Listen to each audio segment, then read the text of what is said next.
നമസ്കാരം. ചില രാഷ്ട്രീയ ഒക്കച്ചങ്കായിമാർ തമ്മിലുള്ള പടലപ്പിണക്കം അത് വളരെ ഗുണകരമാണ്.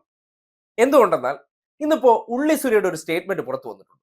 ഇ.പി. ജയരാജന്റെ പുസ്തക വിവാദമാണല്ലോ, അതുമായി ബന്ധപ്പെട്ട് സതീശന്റെ റോൾ എന്താണെന്ന് അദ്ദേഹം കൃത്യമായി പറഞ്ഞിട്ടുണ്ട്. സ്വാഭാവികമായിട്ട് സതീശനുമായിട്ട് ഈ അടുത്ത കാലത്തിൽ വലിയ പോട്ടിയിലാകാൻ കാരണം അത് ആർക്കായിരുന്നാലും ഉണ്ടാകുന്ന കാര്യമേ ഉള്ളൂ.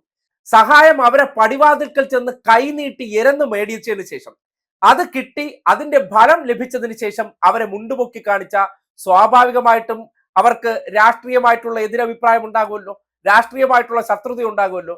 സതീശൻ പറവൂരിലെ ശാഖയിൽ പോയി ഗോൾവാൾക്കറിന്റെ ചിത്രത്തിലൊക്കെ തൊഴുത് സോപ്പിട്ട് അവരുടെ എല്ലാം വോട്ട് വാങ്ങി വിജയിച്ചതിന് ശേഷം പ്രതിപക്ഷ നേതാവായപ്പോ മുണ്ടുപൊക്കി കാണിച്ചു. സ്വാഭാവികമായിട്ടും അവരോട് എന്തുണ്ടാകും? ഈർഷ്യ ഉണ്ടാകുമല്ലോ. ഇന്നലകളിൽ ഇവർ ഒരുമിച്ച് നിന്ന് പ്രവർത്തിക്കുകയും പല ഗൂഢാലോചനകൾ നടത്തി പല കള്ളക്കഥകളും പുറത്തേക്ക് കൊണ്ടുവന്നത് കൊണ്ട് സതീശൻ എന്തെങ്കിലും ചെയ്താൽ അത് സുരേന്ദ്രനെ കണ്ടാൽ കൃത്യമായി മനസ്സിലാക്കുകയും ചെയ്യുമല്ലോ. അതുകൊണ്ടാണ് ചില ഒക്കച്ചങ്ങായിമാർ തമ്മിലുള്ള പടലപ്പിണക്കം ചില വസ്തുതകൾ പുറത്തേക്ക് പറയാൻ അവസരമുണ്ടാക്കുമെന്ന് പറയുന്നത്. അതാണ് ഇ.പി. ജയരാജന്റെ പുസ്തക വിവാദവുമായി ബന്ധപ്പെട്ട് കെ സുരേന്ദ്രൻ ഇന്ന് ആ സത്യം വിളിച്ചു പറഞ്ഞത്. ഇ.പി. ജയരാജന്റെ ആത്മകഥ പാർട്ടി എങ്ങനെയാണ് വിലയിരുത്തുന്നത് എനിക്കറിയില്ല. പക്ഷെ അങ്ങനെ ഒരു ആത്മകഥ ഉണ്ടായിരുന്നു. DC ബുക്സുമായിട്ട് അത് പ്രകാശനം ചെയ്യാൻ തിരഞ്ഞെടുത്തു.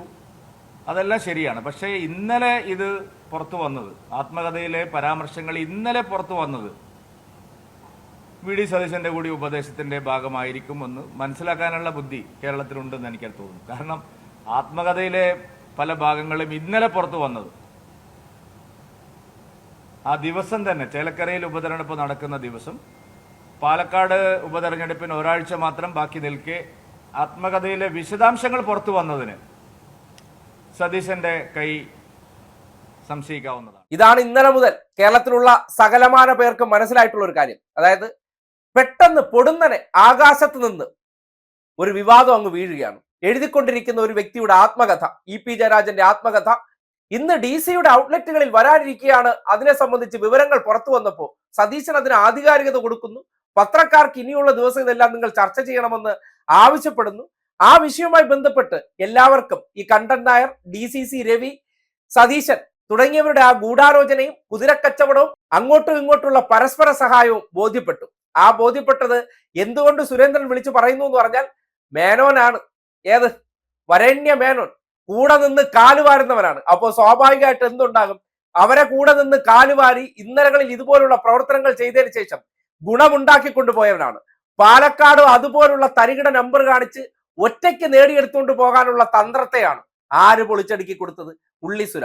സ്വാഭാവികമായിട്ടും ഒക്കച്ചങ്ങായിമാർ അത് തുറന്നു പറയുന്നുണ്ടെങ്കിൽ ബോധ്യപ്പെടേണ്ട കാര്യമാണ്.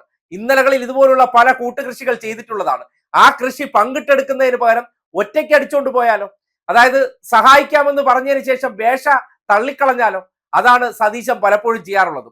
തൃശ്ശൂരിൽ നീക്കുപോക്കുണ്ടാക്കി ചില സഹായങ്ങളൊക്കെ അങ്ങോട്ടും ഇങ്ങോട്ടൊക്കെ കൈമാറിയതിനു ശേഷം പാലക്കാട് എത്തിയപ്പോൾ സതീശൻ കാലുവാരുകയാണ്. കാര്യം സർക്കാരിനെതിരെ ഇത്രയും അകമെഴിഞ്ഞ് സഹായിച്ചു കൊടുത്തതിന് ശേഷം പാലക്കാടും തൃശ്ശൂരും ഡീൽ ഉറപ്പിച്ചതിന് ശേഷം അതിൽ നിന്ന് ഒന്നും അറിയാത്ത പോലെ തെന്നിമാറി സതീശൻ പോകുമ്പോൾ സ്വാഭാവികമായിട്ട് സതീശൻ കളിക്കുന്ന നാറിയ കളികൾക്കെതിരെ സുരേന്ദ്രൻ സംസാരിക്കില്ലേ? സംസാരിക്കും. ആ സംസാരിച്ചതാണ് നിങ്ങൾ കേട്ടത്.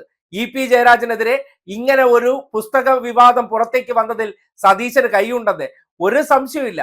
ഇന്നലകളിൽ ഇതുവരെ CPM പോലും പറഞ്ഞിട്ടില്ല സതീശൻ ഇതിൽ കൈയുണ്ടെന്ന്. പക്ഷെ കൃത്യമായി സതീശന്റെ വാർത്താ സമ്മേളനം പുറത്തു വന്നപ്പോൾ ബോധ്യപ്പെട്ട ഒരു കാര്യമാണ്. അതുവരെ ശ്രീകണ്ഠൻ നായരും DC രവിയും തമ്മിലുള്ള വാർത്താ കച്ചവടമെന്നാണ് കരുതിയിരുന്നത്.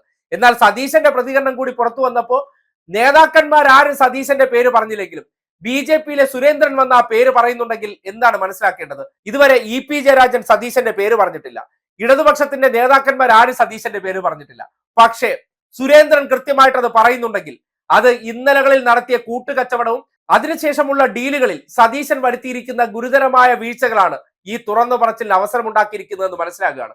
എന്തായാലും ഈ വിഷയവുമായി ബന്ധപ്പെട്ട് BJP-ക്കാർ പോലും വിളിച്ചു പറയുകയാണ്, ഇത് സതീശൻ, കണ്ടൻ നായർ, രവി ഡീലാണെന്നുള്ള കാര്യം പറയുമ്പോൾ ഇത് ഒക്കച്ചങ്ങായിമാർ ശത്രുപാളയത്തിൽ പോയപ്പോൾ ഒരാൾക്ക് കൃത്യമായി മറ്റൊരു ഉടായ്പിനെ അറിയാമെന്നുള്ളത് കൊണ്ടുള്ള തുറന്നു പറച്ചിലാണെന്ന് കൃത്യമായി പറയേണ്ടി വരികയാണ്.